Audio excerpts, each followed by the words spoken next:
আসসালামু আলাইকুম। আমি রাজীব আবার চলে আসলাম আপনাদের মাঝে আরেকটি ব্লগ নিয়ে। আজকের বিষয় হচ্ছে প্রকৃতি।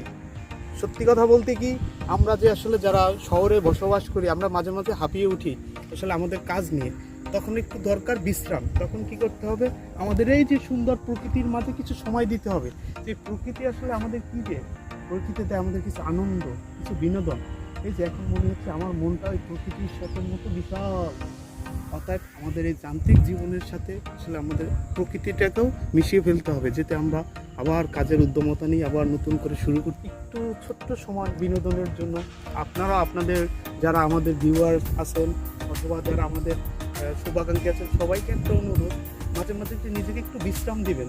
যখন একটু প্রকৃতির মাঝে যাবেন, নিজের প্রকৃতির কোলাহলের মাঝে নিজেকে একটু তুলে ধরবেন যে আসলে আমরা কি যান্ত্রিক লাইফে হারিয়ে যাচ্ছি, না আমরা আমাদের নিজেদেরকে কিছু সময় দিচ্ছি। অর্থাৎ আমি আপনাদের কাছে অনুরোধ রাখবো, সবাই তার একটু সময় বের করুন। সব এই যান্ত্রিক জীবনের মাঝে নিজেকে একটু সময় দিন প্রকৃতির মাঝে, দেখবেন আপনার মনটা অনেক বড় হয়ে যাবে, আপনি কাজে অনেক মনোযোগী হতে পারবেন।